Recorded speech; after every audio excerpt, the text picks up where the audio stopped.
Film की शुरुआत एक अंधेरी रात से होती है जहां कैमरन अपनी कार जंगल के पास पार्क करता है और ट्रंक से एक लाश और एक फावड़ा निकालता है। फिर वह कब्र खोदना शुरू कर देता है जबकि उसकी पत्नी जेनिस निगरानी करती रहती है। जब तक उनका काम पूरा होता है तब तक सूरज निकल चुका होता है। इसके बाद कैमरन घबराया हुआ जेनिस को याद दिलाता है कि यह एक दुर्घटना थी और उसने उनके शिकार से कहा था कि वह चीखे नहीं। कुछ समय बाद कैलिफोर्निया में कोलीन सड़क किनारे लिफ्ट का इंतजार कर रही होती है। कई कारें उसे अनदेखा कर देती हैं, लेकिन आखिरकार कैमरन और जेनिस उसे अपनी कार में बैठा लेते हैं। सफर के दौरान बातचीत होती है और कोलीन बताती है कि वह अपने दोस्त के जन्मदिन के लिए ओरेगन से आई है। हालांकि उसका आना एक सरप्राइजन है, इसलिए उसके दोस्त को इसकी कोई जानकारी नहीं है। रास्ते में जब वे एक गैस स्टेशन पर रुकते हैं तो कोलीन बाथरूम चली जाती है जबकि कैमरन ट्रंक से एक लकड़ी का डिब्बा निकालता है। लौटने पर कोलीन उस डिब्बे को पिछली सीट पर देखती है लेकिन उस पर कोई टिप्पणी नहीं करती। इसके बाद वे फिर सड़क पर निकल पड़ते हैं। तभी कैमरन बताता है कि पास में कुछ बर्फीली गुफाएं हैं और उन्हें वहां देखने जाना चाहिए। कुछ देर बाद कार सड़क छोड़ देती है और जेनिस समझाती है कि अब गुफाओं तक पहुंचने के लिए बाकी रास्ता पैदल तय करना होगा। लेकिन जैसे ही कोलीन मुड़ती है कैमरन पीछे से उसे पकड़ लेता है और चाकू दिखाकर धमकाता है। फिर वह उसे कार के सहारे दबाकर हथकड़ी पहनाता है, उसकी आंखों पर पट्टी बांध देता है और उसका मुंह बंद कर देता है। इसके बाद वह उसे दोबारा कार में बैठाकर उसके पैर बांध देता है और उसका सिर उस लकड़ी के डिब्बे में डालने के लिए मजबूर करता है। फिर उसके शरीर पर एक कंबल डाल दिया जाता है और वे वहां से निकल जाते हैं। आखिरकार जब वे अपने घर पहुंचते हैं तो कैमरन कोलीन को चेतावनी देता है कि वह वहीं करे जो उसे कहा जाए। इसके बाद वह उसे बेसमेंट में ले जाता है। वहां वह उसे एक डिब्बे पर खड़ा करता है, छत से जंजीरों में बांध देता है और उसके कपड़े फाड़ देता है। फिर वह डिब्बे को लात मार देता है जिससे कोलीन हवा में लटक जाती है। इसके बाद कैमरन जेनिस को यह सब देखने के लिए बुलाता है और कोलीन की पीठ पर कई बार कोड़ा मारता है। बाद में वह उसे एक मेज से जंजीरों में बांध देता है और उसका सिर फिर उसी डिब्बे के अंदर डाल देता है। अंत में वह बेसमेंट की लाइट बंद करके चला जाता है जबकि कोलीन पूरी रात रोती रहती है और सोचती रहती है कि उसके साथ यह सब क्यों हो रहा है। अगले दिन जेनिस कोलीन को लेकर अपनी चिंता जाहिर करती है, लेकिन कैमरन कहता है कि वह उसे केवल कुछ दिनों तक रखना चाहता है और बाद में शहर से दूर छोड़ देगा। साथ ही उसे पुलिस का कोई डर नहीं है क्योंकि कोलीन न तो उनकी पहचान जानती है और न ही यह कि वह कहाँ है। जब कैमरन काम पर चला जाता है तब जेनिस प्रार्थना करने की कोशिश करती है, लेकिन कोलीन के लगातार रोने की आवाजें उसे परेशान करती रहती हैं। आखिरकार वह एक बंदूक उठाती है और बेसमेंट में पहुंच जाती है। वहां वह डिब्बा खोलकर कोलीन से पूछती है कि वह क्या चाहती है। इस पर कोलीन उससे घर जाने की भीख मांगती है और वादा करती है कि वह किसी को कुछ नहीं बताए। लेकिन जब जेनिस उससे पूछती है कि क्या उसे पता है कि वह कहाँ है तो कोलीन अंदाजा लगाती है कि शायद वह रेड ब्लफ के पास कहीं है। ये सुनकर जेनिस और ज्यादा चिंतित हो जाती। शाम को कैमरन घर लौटता है और सीधे बेसमेंट में चला जाता है। वहां पहुंचकर वह कोलीन को धमकी देता है कि अगर उसने चीखने की कोशिश की तो वह उसकी आवाज हमेशा के लिए छीन लेगा। इसके बाद वह उसे डिब्बे से बाहर निकालता है और पानी पीने देता है। फिर वह उसे खाना खाने के लिए मजबूर करता है जबकि उसे भूख नहीं होती। जब कोलीन पूछती है कि वह उसके साथ ऐसा क्यों कर रहा है तो कैमरन केवल इतना कहता है कि वह ऐसा कर सकता है। इसके तुरंत बाद एक बार फिर यातनाओं का सिलसिला शुरू हो जाता है। ऊपर बैठी जेनिस संगीत सुनती रहती है ताकि उसे कोलीन की चीखें न सुनाई दें। बाद में रात को जेनिस स्वीकार करती है कि उसे डर है कहीं कोलीन पुलिस तक न पहुंच जाए, लेकिन कैमरन फैसला कर चुका होता है कि वे कोलीन को अपने पास ही रखेंगे। उसे शांत करने के लिए वह कहता है कि ऐसा करने से वह अब जेनिस को नहीं मारेगा और वे एक परिवार भी शुरू कर सकेंगे। ये सुनकर जेनिस को कुछ राहत मिलती है, लेकिन वह फिर भी कैमरन से वादा करवाती है कि वह कभी कोलीन के साथ कोई संबंध नहीं बना। कुछ समय बाद कोलीन बेसमेंट में किसी चीज के बनने की आवाजें सुनती है। दरअसल कैमरन वहाँ एक बड़ा लकड़ी का बक्सा तैयार कर रहा होता है जिसमें उसका पूरा शरीर समा सके। फिर वे कोलीन को उसी बक्से में बंद कर देता है और सांस लेने के लिए एक एयर प्यूरिफायर जोड़ देता है। उस रात कोलीन खुद को शांत करने की कोशिश करती है, लेकिन उसे अपने अपहरण और अपने पिता के साथ हुई बहस याद आने लगती है जिन्होंने उसे अकेले कैलिफोर्निया आने से मना किया था। कुछ दिनों बाद उसका मकान मालिक उसके माता पिता को फोन करता है क्योंकि उसका किराया बकाया है और वह किसी के संपर्क में भी नहीं है। उसके माता पिता पुलिस में रिपोर्ट दर्ज कराते हैं, लेकिन चूंकि कोलीन एक वयस्क है इसलिए पुलिस के पास कार्रवाई का कोई ठोस आधार नहीं होता। समय बीतता है और पूरे 6 महीने गुजर जाते हैं। एक दिन जेनिस कैमरन के कार्यस्थल पर पहुंचती है और उसे बताती है कि वह गर्भवती है, लेकिन यह सुनकर कैमरन ज्यादा खुश नहीं दिखता। जेनिस चाहती है कि अब कोलीन को छोड़ दिया जाए,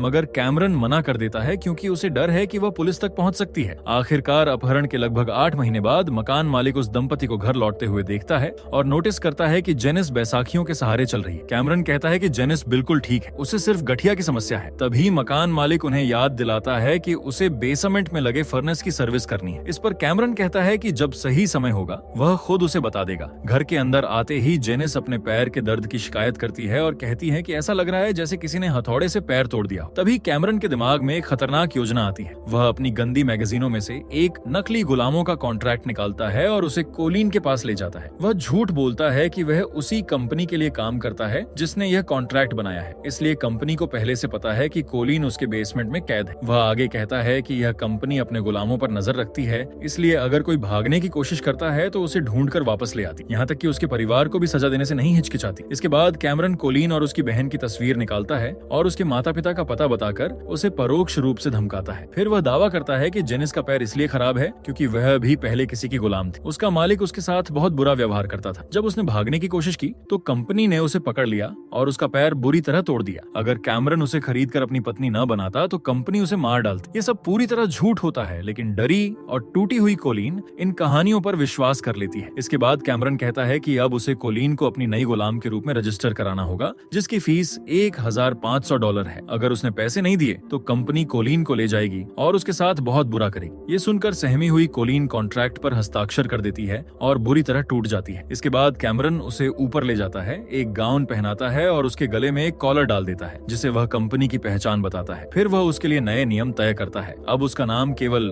के होगा। उसे कैमरन को मास्टर और जेनिस को मैडम कहना होगा। साथ ही वह तभी बोलेगी जब उसे पूछा जाएगा और हर आदेश का बिना सवाल किए पालन करेगी। जब भी कैमरन अटेंशन चिल्लाएगा उसे अपना काम छोड़कर तुरंत लिविंग रूम के आर्च तक भागना होगा। गाउन उतारकर सिर झुकाकर खड़ा होना होगा और दोनों हाथ ऊपर रखने हों। नियम समझाने के बाद कैमरन उसकी परीक्षा लेता है। जैसे ही वह अटेंशन बोलता है कोलिन तुरंत सारे नियमों का पालन करती है। इसके बाद कैमरन उसे छूने लगता है, लेकिन तभी जेनिस बीच में आ जाती। उसकी जलन देखकर कैमरन कहता है कि वह सिर्फ ट्रेनिंग दे रहा था। फिर वह कोलिन को दोबारा कपड़े पहनाकर फर्श साफ करने भेज देता है। सफाई करते समय कोलिन को एक बाइबल मिलती है, लेकिन जेनिस तुरंत उसे छीन लेती है। जब कोलिन पूछती है कि क्या वह ईसाई है तो जेनिस ठंडे स्वर में कहती है कि उसकी कोई कीमत नहीं, वह सिर्फ दर्द सहने के लिए यहाँ है। इतना कहकर वह गंदे पानी की बाल्टी लात मारकर गिरा देती है, जिससे कोलिन को फिर से पूरी सफाई करनी पड़ती है। कुछ समय बाद मकान मालिक को शक होने लगता है क्योंकि घर की सारी खिड़कियां हमेशा ढकी रहती हैं। इस पर कैमरन बहाना बनाता है कि इससे घर ठंडा रहता है। जब मकान मालिक फिर फर्नेस देखने की बात करता है तो कैमरन कह देता है कि वह अभी बहुत व्यस्त है। उसके जाने के बाद कैमरन जेनिस से कहता है कि अब यह घर छोड़ने का समय आ गया है। कुछ महीनों बाद वे लोग गांव के एक नए घर में रहने लगते हैं। वहीं जेनिस एक बच्ची को जन्म देती है, जबकि कोलिन ये सब अपने लकड़ी के बक्से के अंदर से सुनती रहती है। सब खत्म होने के बाद कैमरन उसे बाहर निकालता है और पहली बार बच्ची को गोद में लेने की इजाजत भी देता है। अपहरण के लगभग 2 साल बाद भी जेनिस हर छोटी बात पर कोलिन से नाराज रहती है और बार बार कहती है कि कंपनी आकर उसे ले जाए। एक दिन जब कोलिन गलती से जेनिस के लिए मेज पर कांटा रखना भूल जाती है तो कैमरन उसे कोड़े मारकर सजा देता है। थोड़ी देर बाद जेनिस को वही कांटा जमीन पर पड़ा मिल जाता है, लेकिन सच बताने की बजाय वह उसे छिपा देती है और प्रार्थना करने लगती है। बाद में जब कोलिन कपड़े धो रही होती है तब कैमरन उसे एक और डरावनी कहानी सुनाता है। वह कहता है कि कंपनी की एक गुलाम अपने मालिक के घर से भागकर पुलिस के पास पहुंची थी, लेकिन वह पुलिस वाला भी उसी कंपनी का सदस्य निकला। सज्जा के तौर पर उसके हाथ, पैर और जीभ काट दिए गए, उसकी आंखें और कान जला दिए गए। फिर उसके बालों से उसे उसके मालिक के बिस्तर के पास टांग दिया गया। उसे सिर्फ एक ट्यूब के सहारे खाना दिया जाता रहा और मरने में उसे पूरा 1 साल लग गया। ये कहानी भी पूरी तरह झूठ होती है, लेकिन कैमरन चाहता है कि कोलिन इतनी डर जाए कि कभी भागने की हिम्मत ही न करे। वह उसे कहता है कि वह खुशकिस्मत है कि उसे उसके जैसा मालिक मिला। कुछ समय बाद कैमरन पहली बार कोलिन के गले से कॉलर निकालता है और उसे अपने साथ काम पर ले जाता है। वह समझाता है कि वहाँ मौजूद बाकी लोग भी गुलाम रखे, इसलिए उनके सामने उसे मास्टर नहीं किया, वरना वे उसे उधार मांग सकते। जब कैमरन लकड़ियां काट रहा होता है तब कोलिन उन्हें उठाकर एक तरफ रख रही होती है। तभी वह नोटिस करती है कि आज कैमरन पहले से अलग व्यवहार कर रहा है। इस पर वह कहता है कि